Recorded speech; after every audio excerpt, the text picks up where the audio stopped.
Hello everyone, SirMonkeySuit here, back again with Hunter x Hunter. We are on episode 33, and in the last episode, I guess the last couple episodes, it was mainly focused around Hisoka, really. He had a fight in the Heavens Arena with a guy called Castro, who's someone that we met, and his level's pretty high, because he managed to catch Killua off guard. So, you know, Killua's kind of like the sort of like the medium, like in terms of like power levels of people that of like characters that I think I know like where they sort of stand on the scale.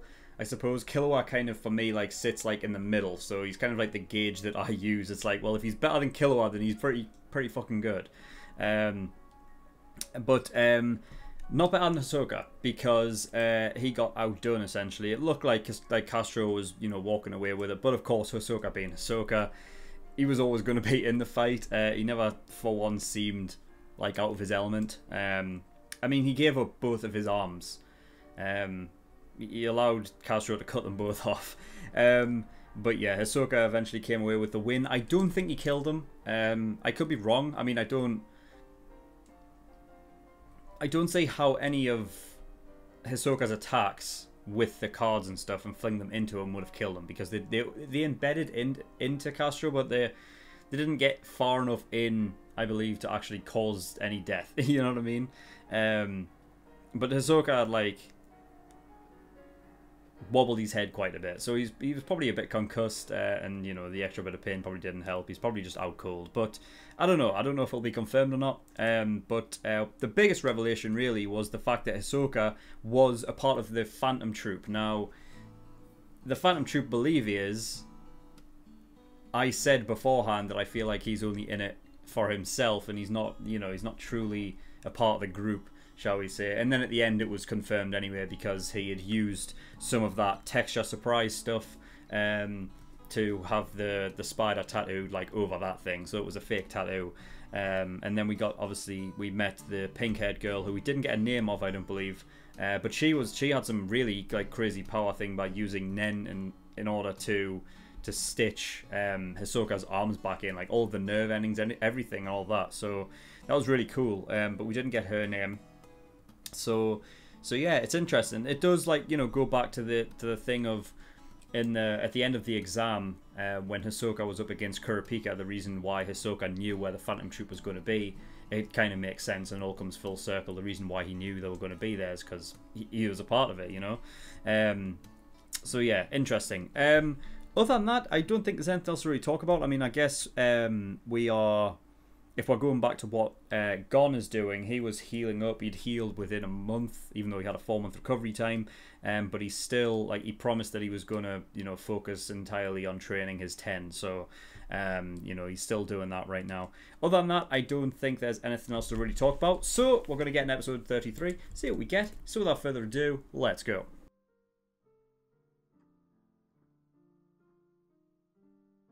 Okay, episode 33. Killua's, oh god, it's great. Every time Killua gets fucking serious, it's great. It's like he reverted back to like those times when he was in the like in the exam, when he went up against what do you call it, the guy who has all the grip and stuff. When he took out his heart, like, he just has this like moment of change where he just gets super serious. It's like rolling back the episodes, because he was wearing the same outfit as well. He went back to his OG outfit. So I have to assume that Killua already knew who this guy was then. When he was at the end there, when he was sweating, it looked like his face was literally melting. I wonder if it is literally a mask then, and Killua knew who it was under the mask. Because he I need to go back and just make sure, but when that guy who was selling tickets or whatever, right? By the way, the guy who was selling tickets, is he what a scalper is? Because Killua mentioned that a couple episodes back, and I was just wondering what it is. I'm guessing if that's, like, that might be who it is, but I might be wrong. So yeah, he asked, does Sadaso only have one arm? The guy says, yeah, the one-armed fighter with a mask-like face. Oh, so it's a mask-like face, so it might not be a mask, but if he catches you with his invisible left arm, you're finished. And then he came through, he says, that bastard, you know? So it's almost like Killua knew who Sadaso was based upon like the detail that, oh, he has an invisible arm and he only has one arm but his left one's invisible, or it's like I guess it's supposed to be like, you know, using like sort of using Ren and Hats itself, you know, to basically create an arm, so to speak. Did think like when he did use it, it was almost like he was grabbing Zushi like with a fist. So I was right in that regard. But yeah, I have to assume that that's what like he already knew who it was. But you know, it doesn't matter now anyway. He took his moment, he threatened him, and Sadaso was like, alright, fuck it, I'm out. So yeah, it doesn't really matter anyway. Yeah, so I'm very surprised that aura is something that can be captured by like footage or you know, in photographs or stuff like that. Like, that's odd. I'm trying to think of like something else that I can relate to it, because I know that there's something similar that like it might have been an anime that I watched like 10 or something years ago, and I would never be able to think of it right now. But I'm sure like there was something similar to that. It might not have even been an anime, it might have been something else, but I'm sure there's been something similar where there is something that can be seen with the naked eye versus something that can be captured on TV or on a screen, you know. To me, I would think that aura isn't something that you could, but I don't know. I guess it's something that's like always there then. Like, it's something that that is, or I guess, how would be the correct way to describe it?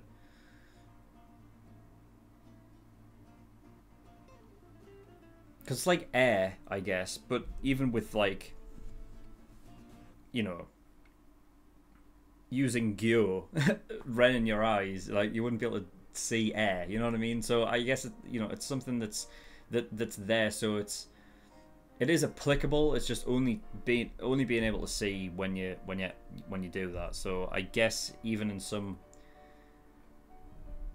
some way a camera can pick it up. I don't know. It just seems odd to me that that's something that can happen. But you know, whatever. It's anime, so it doesn't. Like, you know what I mean? I don't think it really matters that much. But whatever. So yeah, I was right. Yeah, so it was 15. Yeah, because he had 13, one for each card, and then he had one on the flimsy, the texture surprise thing that was on the floor that was to cover up when he brought his arm back and then covered it over, right? And then the other one was his arm that was on the roof. So yeah, it was 15. So yeah, and then hiding aura, which is obviously what Hisoka was using, so that so that Castro couldn't see what he was doing. And yeah, they did make a note to say, like, I don't know if this is something that'll become possible later on in the show, depending on how much control you have over your Ren. Like, would you be able to like transfer some to your eyes where you're able to see something, but then, you know, keep 10 up at the same time, you know? Because I feel like right now they're basically saying that it's not. I mean, I guess they're not outright saying that it's not possible in order to do it, but generally the consensus is that if you're focusing so much on Gyo to be able to see someone's, you know, to be able to see that, then, you know, you can't really. Although no, because Wing was talking about Gon there, right? He was talking about when Gon was essentially just focusing and concentrating on where everything comes. He was comparing the two kind of thing, right? And also you've got to think that when, you know, Hisoka was using In whilst he was using his aura to, you know, to fling, you know, to fling stuff around and stuff. So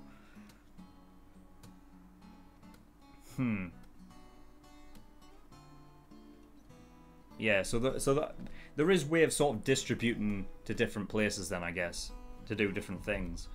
But then it's Ahsoka, and he's got like, you know what I mean? He's got more control than most that we've seen anyway, so not surprising. Yeah, they mentioned that Nen sort of can differ from person to person. I don't know if differ is the correct term, because I feel like it's the same for everyone. It's just that how, depending on the person, they can apply their strengths and weaknesses like differently to different things, which allows them to do different stuff. Like, for example, that pink-haired girl, she has some merit of being a healer, I guess, you know, and whatnot. And then, you know, transfer that to kind of like, I mean, bungee gum and fucking texture surprise that's not a Nen thing. It's more of like a support creation item kind of thing. So I don't know if that really counts, but anyway, the pink-haired girl did say to Ahsoka, it's like that kind of stuff like Sutsu, you know. So I guess it kind of goes hand in hand, like, you know, just basically using things to your advantage. So, you know, those like past few episodes where I've been saying like Nen feels like something that is at the heart of every sort of thing that you would consider an ability or a technique or magic or anything like that, but it's just used in different ways. So if something is completely different to strictly using, I don't know, the way that Hisoka uses his Nen, right? If someone like uses it completely differently, it's still Nen. It's just, you know, I'm just wondering, because when it comes to like later on down the road, if we see something that seems like completely different, I'm going to be wondering whether it is something completely different or if it's just Nen being used like in some interesting way, you know. But yeah. Other than that, everything that I wrote down really was to do with Killua and what he was wanting to do. Because when he realized that Sadaso and all the other two guys, Guido and I don't know the guy in the wheelchair, were going after Zushi, like he realized that he went and followed them, and then I was wondering what he was doing, because I thought it might have been a case of like, you know, because, you know, Killua isn't a hunter yet, so you know, he is an assassin, but I don't know if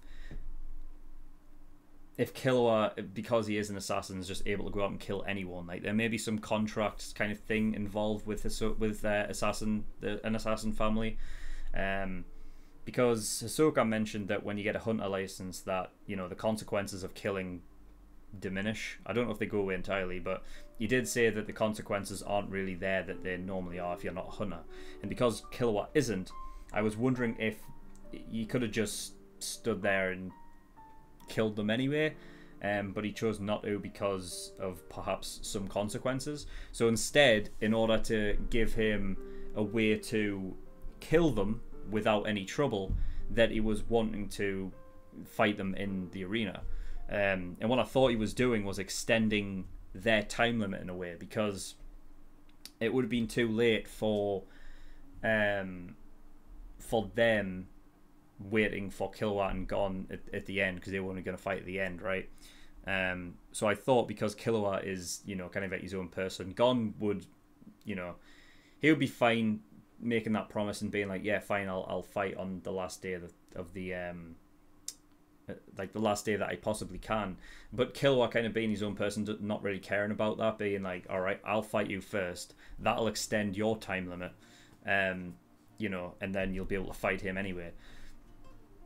So I thought that's what he was doing, and then, you know, essentially two birds with one stone, getting Zushi out of there as well.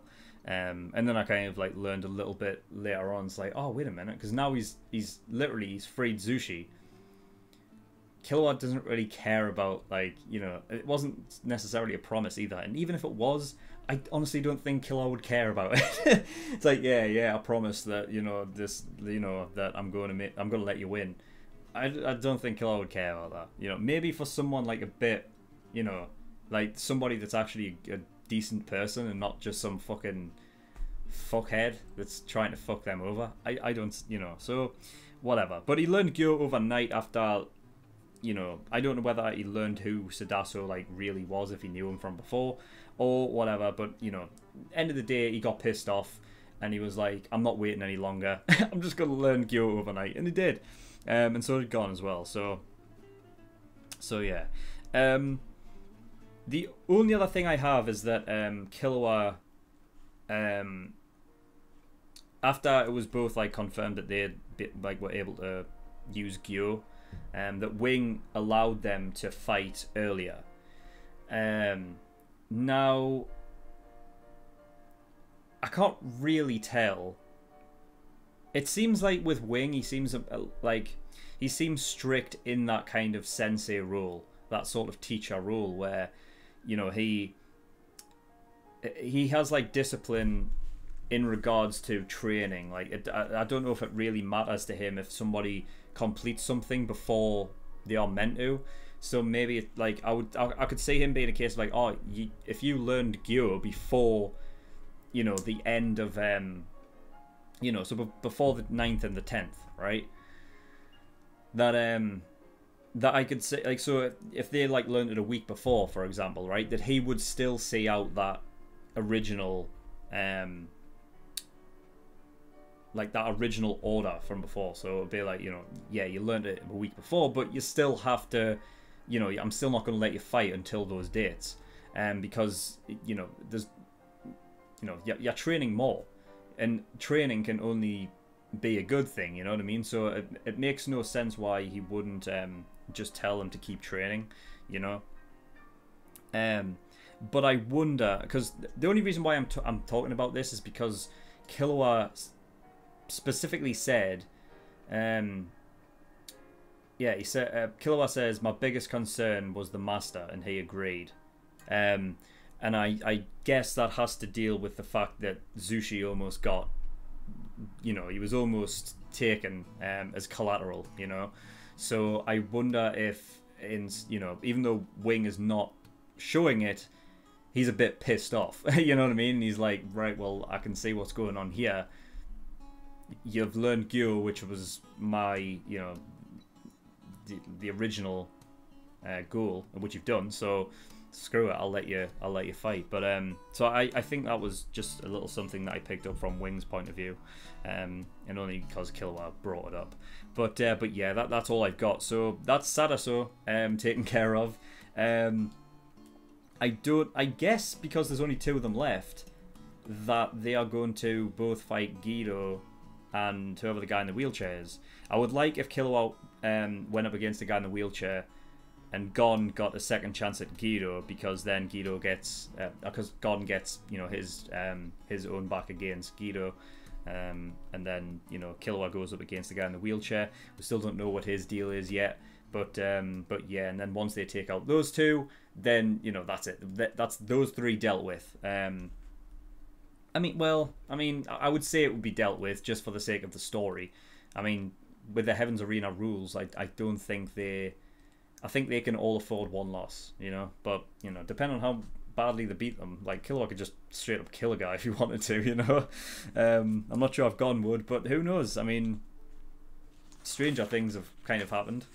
So yeah, that's all I've got for this episode. So yeah, very interesting episode. I'm going to get straight into episode 34 after this. This one was full length, and the next one will be full length as well for everyone. The reason for this is because I don't have much time recording these things and editing them. So these ones have been like full length for a bit. But episodes 35, 36 and onward will be back to normal, okay? But yeah, that's all. So thank you everyone for watching. In the description below, I've linked certain things. One of them is the Discord. If you want any information regarding my content, you can get yourself over there. Come talk to me or the community. And Patreon as well. So I do have a Patreon. If you do want to support me, I'd be very much appreciated. There's a bunch of different tiers and rewards depending on how much you want to support me with. So there's the early access tier, $5 a month. That gives you access to shows a week early. And you get 4 episodes of Hunter x Hunter every week. That's 2 on Monday and 2 on Friday. Full length, that is a $10 a month, gives you access to my full length library. Everything I react to gets a full length. Exclusive tier, that is the $15 a month. That gives you access to a bonus show I'm currently reacting to, which is 7 Deadly Sins, though that is changing a bit right now, so leave it for now, you know, don't join yet, because there might be some changes coming up soon. $50, that is the elite tier. Every time you pay $50, you'll get a choice of a show that you want me to react to, and I will react to it. It will go at the back of the list by about 7 shows. Might take me a while to get around to it, but I will do eventually. But if you don't want to wait that long and you want your show to be reacted to next, then you want to get God tier, which is $100. Well, that is all, so thank you for watching. I'll see you all next time. Bye bye.